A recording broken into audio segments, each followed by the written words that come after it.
সুপ্রিয় শিক্ষার্থীবৃন্দ, আশা করি তোমরা সকলে ভালো আছো। আজ আমি আমেরিকান কবি রবার্ট ফ্রস্টের মেন্ডিং ওয়াল কবিতাটা নিয়ে আলোচনা করব। মেন্ডিং ওয়াল অর্থ দেয়াল মেরামত করা। এই কবিতার বিষয়বস্তু হচ্ছে যে আমরা যে বাউন্ডারি নির্মাণ করি, আমরা যে দেয়াল নির্মাণ করি, দেয়াল নির্মাণের প্রয়োজনীয়তা আছে কিনা।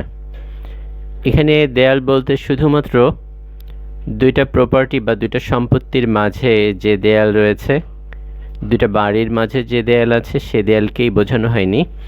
এখানে দেয়াল ব্যাপক অর্থে ব্যবহৃত হয়েছে। এখানে দেয়াল দ্বারা রাষ্ট্রীয় বাউন্ডারি, রাষ্ট্রীয় সীমানা এবং অন্যান্য বিষয়ও বোঝানো হয়েছে।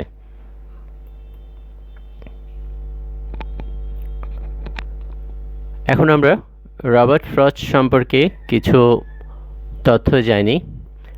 রবার্ট ফ্রস্টের জন্ম হয়েছিল 26শে মার্চ 1874 সালে সান ফ্রান্সিসকো, ক্যালিফোর্নিয়া, আমেরিকাতে। তিনি মারা গিয়েছিলেন 29শে জানুয়ারি 1963 সালে 88 বছর বয়সে বস্টন, ম্যাসাচুসেটস অঙ্গরাজ্যে, আমেরিকায়। পেশায় তিনি মূলত একজন কবি এবং একজন প্লেরাইট মানে নাট্যকার। তার উল্লেখযোগ্য দুইটা গ্রন্থ রয়েছে, একটা হচ্ছে এ বয়েজ উইল, আরেকটা হচ্ছে নর্থ অফ বস্টন। এই দুটোই কবিতার বই। এখন আমরা মেন্ডিং ওয়াল কবিতাটি লাইন বাই লাইন আলোচনা করব, অর্থ বোঝার চেষ্টা করব। মেন্ডিং ওয়াল, দেয়াল মেরামত করা। Something there is that doesn't love a wall. প্রকৃতিতে এমন একটা কিছু রয়েছে যে দেয়াল মেরামত করা পছন্দ করে না, যে দেয়াল পছন্দ করে না। That sends the frozen ground swell under it. প্রকৃতির কিছু একটা রয়েছে যে দেয়াল পছন্দ করে না। তার প্রমাণ হচ্ছে আমরা দেখি যে দেয়ালের নিচে পানি জমা হয়, সেই পানি জমাট বাঁধে, ফ্রোজেন জমাট বাঁধে। জমাট বাঁধার কারণে দেয়ালটা একটু উঁচু হয়ে যায়। এভাবে ধীরে ধীরে একটা সময় দেয়াল ভেঙে পড়ে। এ থেকে প্রমাণিত হয় যে প্রকৃতি আসলে দেয়াল পছন্দ করে না। And spills the upper boulders in the sun. আমরা জানি যে দেয়াল মেরামত করার জন্য ইটের উপরে ইট বা পাথরের উপরে পাথর গাঁথতে হয়। দেয়ালের উপরে যে পাথরগুলো রয়েছে, পাথরকে বোল্ডার বলা হয়। সে পাথরগুলো একটা সময় এখানে স্পিল মানে পড়ে যায়, ইন দ্য সান মানে রৌদ্রে। আমরা জানি দেয়াল বা যে কোনো জিনিস রৌদ্রের উত্তাপে সেটা প্রসারিত হয়, আবার রাতের ঠান্ডায় সংকুচিত হয়। এভাবে একটা সময় দেয়াল ভেঙে যায়। তাহলে প্রকৃতি দেয়াল পছন্দ করে না, কারণ দেয়ালের নিচে বরফ জমাট বেঁধে দেয়াল ফুলে ওঠে, একসময় ভেঙে পড়ে। রৌদ্রের উত্তাপেও দেয়ালের উপরের পাথরগুলো ধসে পড়ে। And makes gaps even two can pass abreast. এভাবে দেয়াল ভাঙতে থাকে, প্রকৃতিতে এভাবে দেয়াল ভাঙতে থাকে এবং দেয়াল ভাঙতে ভাঙতে এত বড় গ্যাপ, ফাঁকা জায়গা তৈরি হয়ে যায় যে দুজন লোক অ্যাব্রেস্ট মানে পাশাপাশি হাঁটতে পারে। The work of hunters is another thing. দেয়াল ভাঙার আরেকটা উদাহরণ হচ্ছে হান্টার, শিকারীরা দেয়াল ভেঙে ফেলে। I have come after them and made repair where they have left not one stone on a stone. আমি যখন আমার দেয়াল পরিদর্শনে যাই তখন আমি দেখতে পাই যে এরকম দেয়াল ভাঙা রয়েছে যেগুলো শিকারীরা ভেঙে ফেলেছে এবং সেগুলো আমি মেরামত করি। আসলে একটা পাথরের উপর আরেকটা পাথর দিয়ে দেয়াল তৈরি হয়, কিন্তু শিকারীরা এই পাথরগুলো ধাক্কা দিয়ে বা সরিয়ে ভেঙে ফেলে। But they would have the rabbit out of hiding. আর শিকারীরা দেয়াল ভেঙে ফেলে কারণ শিকারীরা জানে যে এরকম জায়গায় খরগোশরা লুকিয়ে থাকতে পারে। দেয়াল ভেঙে তারা আসলে খরগোশ খোঁজে। To please the yelping dogs. শিকারীরা শিকার করার জন্য কুকুর সাথে নিয়ে যায়, কুকুরের খাবার প্রয়োজন। ইলপিং মানে কুকুরের ঘেউ ঘেউ। এই যে ঘেউ ঘেউ করা কুকুর, তাদেরকে খুশি করার জন্য, তাদের খাবারের জন্য শিকারীরা খরগোশ খুঁজে, খরগোশ খুঁজতে গিয়েই তারা দেয়াল ভেঙে ফেলে। The gaps I mean, no one has seen them made or heard them made. এখানে দেয়ালের মাঝে যে গ্যাপের কথা বলছি, শিকারীরা যে গ্যাপ তৈরি করে, দেয়াল যে ভেঙে ফেলে, এগুলো সাধারণত তারা লুকিয়ে লুকিয়ে করে। এই জন্য এ ধরনের গ্যাপ সাধারণত কেউ সহজে দেখতে পায় না, বা এগুলোর কথা কেউ সাধারণত সচরাচর শোনেও না। But at spring mending time we find them there. কিন্তু বসন্তকালের আমরা যে দেয়াল মেরামত করি, এটা একটা ভিন্ন ব্যাপার। বাট অ্যাট স্প্রিং, বসন্তকালে, মেন্ডিং টাইম, মেরামতের সময়, উই ফাইন্ড দেম দেয়ার, আমরা দেখতে পাই দেয়ালগুলো ভেঙে আছে। I let my neighbour know beyond the hill. আমার প্রতিবেশী ওই যে দূরের পাহাড়, সে পাহাড়ের উপরে বসবাস করে। আমি আমার প্রতিবেশীকে জানিয়ে দেই যে কোন দিন আমাদের দেখা হবে, কোন দিন আমরা দেয়াল মেরামত করব।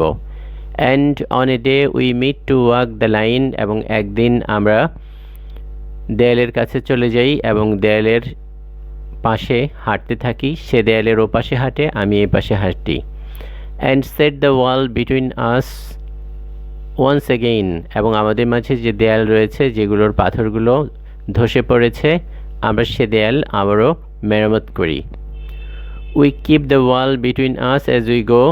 যখন আমরা দেয়ালের পাশ দিয়ে হাঁটতে থাকি, তখন আমরা দেয়ালটা মেরামত করি। To each the boulders that have fallen to each. আমার দিকে যে বোল্ডার পাথর পড়েছে, আমি সেগুলোর মেরামত করে দিই, ঠিক করে দিই। আর তার দিকে যে পাথরগুলো পড়েছে, সে সেগুলো ঠিক করে দেয়। And some are loaves and some so nearly ball. আমরা যে পাথরগুলো ঠিক করে দেই, কোনো কোনো পাথরের সাইজ হয়ে থাকে পাউরুটির মতো, আবার কোনো কোনো পাথরের সাইজ হয়ে থাকে প্রায় বলের মতো। We have to use a spell to make them balance. ওই পাথরগুলো যখন দেয়ালের উপর রাখি, সেগুলো আবারও পড়ে যায়। আমাদেরকে যেন স্পেল, একটা জাদু করতে হয় ওই পাথরগুলোকে ব্যালেন্স করার জন্য, সঠিক জায়গায় রাখার জন্য। কাজটা খুবই কঠিন হয়ে পড়ে আমাদের জন্য। Stay where you are until our backs are turned. আমরা বারবার চেষ্টা করি, কিন্তু গোল পাথরগুলো আবারও গড়িয়ে পড়ে যায়। শেষে আমরা রাগ করে পাথরদের উদ্দেশ্যেই বলি, অন্ততপক্ষে যতক্ষণ পর্যন্ত আমরা এখানে আছি, যতক্ষণ না বাড়ির দিকে যাচ্ছি, ততক্ষণ পর্যন্ত তো তোমরা জায়গা মতো থাকো, পরে ইচ্ছা করলে পরে যেও। We wear our fingers rough. আমরা আমাদের আঙ্গুলগুলোকে নষ্ট করে ফেলি। আমাদের আঙ্গুলগুলো রাফ হয়ে যায়, খসখসে হয়ে যায়, নষ্ট হয়ে যায় উইথ হ্যান্ডলিং দেম, এই পাথরগুলো ঠিক করতে গিয়ে। Oh just another kind of outdoor game. আমার তো মাঝে মাঝে মনে হয় এটা দেয়াল মেরামত না, এটা এক ধরনের আউটডোর গেম, এক ধরনের খেলা। ওয়ান অন এ সাইড, খেলায় দুজন প্লেয়ার দরকার হয়, এখানেও দুজন। সে থাকে দেয়ালের ওপাশে, আমি থাকি এপাশে। It comes to little more. খেলা ছাড়া এই দেয়াল অন্য কোনো কাজে আসে না। There where it is we do not need the wall. যেখানে দেয়ালটা দাঁড়িয়ে রয়েছে, আসলে সেখানে দেয়ালের কোনো দরকারই নেই। He is all pine and I am Apple orchard. তার দিকের যে জমি, সেখানে রয়েছে প্রচুর পরিমাণে পাইন গাছ, আর আমার দিকের যে জমি, সেখানে রয়েছে আপেলের এক বাগান। যদি এমন হতো যে তারও আপেলের বাগান, আমারও আপেলের বাগান, সেক্ষেত্রে হয়তো দেয়ালের প্রয়োজন পড়তো, কিন্তু এখানে তো তার পাশে রয়েছে পাইন গাছ আর আমার পাশে রয়েছে আপেলের বাগান, দেয়ালের কোনো প্রয়োজন নেই। My apple trees will never get across. আমার আপেল গাছগুলো চাইলেই দেয়াল পেরিয়ে তার জমিতে চলে যেতে পারবে না। And it the corns under his pine. এবং তার পাইন গাছের যে কোন আকৃতির ফল আছে, সেই ফলগুলো খেয়ে ফেলতে পারবে না আমার আপেল গাছ। আই টেল হিম, আমি তাকে বলি যে দেয়ালের কোনো প্রয়োজন নেই। হি অনলি সেজ, আমার কথার জবাবে সে বলে, good fences make good neighbour. ভালো বেড়া ভালো প্রতিবেশী তৈরি করে। প্রতিবেশীর মধ্যে সুসম্পর্ক রাখার জন্য ভালো শক্ত মজবুত বেড়ার প্রয়োজন রয়েছে। Spring is the mischief in me. সময়টা যেহেতু বসন্তকাল, আমার মাথায় দুষ্টুমির বুদ্ধি জাগে। অথবা এখানে অর্থ হতে পারে, সে যেহেতু কিছুটা বয়স্ক বৃদ্ধ, আমি যেহেতু ইয়াং, সেহেতু আমার মাথায় দুষ্টুমির বুদ্ধি চাপে, মিসচিফ, দুষ্টুমি। And I wonder if I could put a নশন in his head, এবং আমি ভাবি আমার মাথায় যে ধারণাটা সৃষ্টি হয়েছে যে কোনো দেয়ালের প্রয়োজন নেই, এটা যদি আমি তার মাথায় ঢুকিয়ে দিতে পারতাম। Why do they make good neighbour, বেড়া কিভাবে ভালো প্রতিবেশী তৈরি করতে পারে। ইট isn't it where there R cows, যদি গরু থাকতো তাহলে কথা ছিল যে তার গরু আমার জমিতে আসতো, আমার গরু তার জমিতে যেত। বেড়ার প্রয়োজন ছিল, ভালো বেড়া প্রয়োজন ছিল ভালো প্রতিবেশীর জন্য। But here there are no cows, কিন্তু এখানে তো কোনো গরু নেই, তারও কোনো গরু নেই, আমারও গরু নেই, তাহলে কেন বেড়ার দরকার। Before I build a wall I would ask to know what I was walling in or walling out, একটা বেড়া তৈরি করার আগে আমি জানতে চাই বেড়া দিয়ে আমি কোন জিনিস আমার সম্পত্তিতে ঢোকা ঠেকাচ্ছি বা আমার সম্পত্তি থেকে অন্য সম্পত্তিতে বের হওয়া ঠেকাচ্ছি। বেড়া দেওয়ার আগে আমার এটার জানার প্রয়োজন, কেন বেড়া তৈরি করছি। And to whom I was like to give offence, এবং আমার বেড়া তৈরি করে আমি কাকে অপমানিত করছি। Something there is that doesn't love a wall, আমি জানি প্রকৃতিতে কিছু একটা রয়েছে যা দেয়াল পছন্দ করে না। দ্যাট ওয়ান্টস ইট ডাউন, প্রকৃতির ওই শক্তি বেড়াকে ভেঙে ফেলতে চায়। I could say elves to him, আমি তাকে বলতে পারি প্রকৃতিতে সম্ভবত এলভস পরীরা রয়েছে, দেবদূতরা রয়েছে যারা বেড়া চায় না, বেড়া পছন্দ করে না। But it is not elves exactly, কিন্তু আসলে সত্যিকার অর্থে আমি ঠিক জানি না প্রকৃতিতে কারা বেড়া পছন্দ করে না, এটা ঠিক পরীরা নয়। And I would rather he said it for himself, এবং আমি বরং চাই প্রকৃতির মধ্যে কে বেড়া পছন্দ করে না, কিসে বেড়া পছন্দ করে না, সেটা নিজেই খুঁজে বের করুক। I see him there bringing a stone grasped firmly by the top in each hand, প্রতি বছরই আমি তাকে দেখি সে কী করেছে, প্রতি হাত দিয়ে শক্ত করে গ্রাস্প একটা পাথর ধরে উঠাচ্ছে এবং মেরামত করছে। Like an old stone savage armed, তাকে দেখে মনে হয় সে হচ্ছে এক বৃদ্ধ পাথরের মতো শক্ত স্যাভেজ বুনো এক যোদ্ধার মতো তাকে মনে হয় যখন সে বেড়া মেরামতের কাজটা করে। He moves in darkness as it seems to me, আমার কাছে মনে হয় সে অন্ধকারের মধ্যে রয়েছে, সে অন্ধকারে ঘুরে বেড়ায়, তার মধ্যে জ্ঞানের আলো নেই। Not of Woods only and the shades of trees, তার মধ্যে যে অন্ধকার সেটা বনের অন্ধকার নয়, গাছের ছায়ার অন্ধকার নয়, তার মনের ভিতরেই অন্ধকার রয়েছে। He will not go beyond his father saying, তার বাবা তাকে যা শিখিয়েছে সে তার বাইরে কখনো যাবে না। And he likes having thought of it so well, এবং বাবা তাকে যে কথা শিখিয়েছে সে এটা নিয়ে খুবই আত্মবিশ্বাসী, এই বিষয়টা নিয়ে সে খুবই ভালো মনে করে। হি সেজ এগেইন, সে আবারও বলে, good fences make good neighbour, ভালো বেড়া ভালো প্রতিবেশী তৈরি করে, প্রতিবেশীদের মধ্যে সৌহার্দ্য ভালো সুসম্পর্ক রাখার জন্য শক্ত ভালো বেড়ার প্রয়োজন।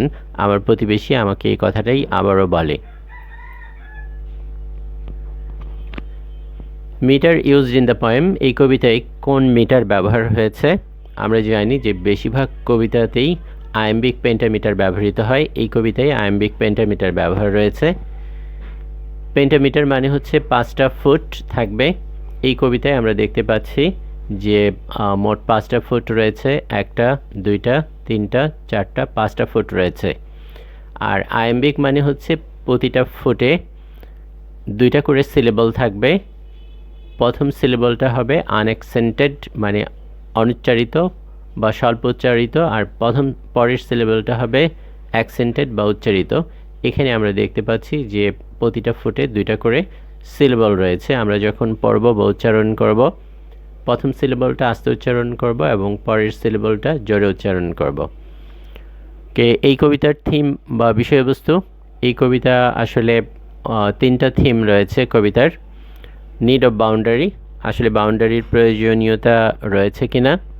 আমি আগেই বলেছি যে এখানে বাউন্ডারি বলতে শুধু 2টা সম্পত্তির মাঝের বাউন্ডারির কথা বলা হয়নি, এখানে রাষ্ট্রীয় সীমারেখা সহ অন্য অনেক বাউন্ডারির কথা বলা হয়েছে। আসলে বাউন্ডারির প্রয়োজনীয়তা আছে কিনা।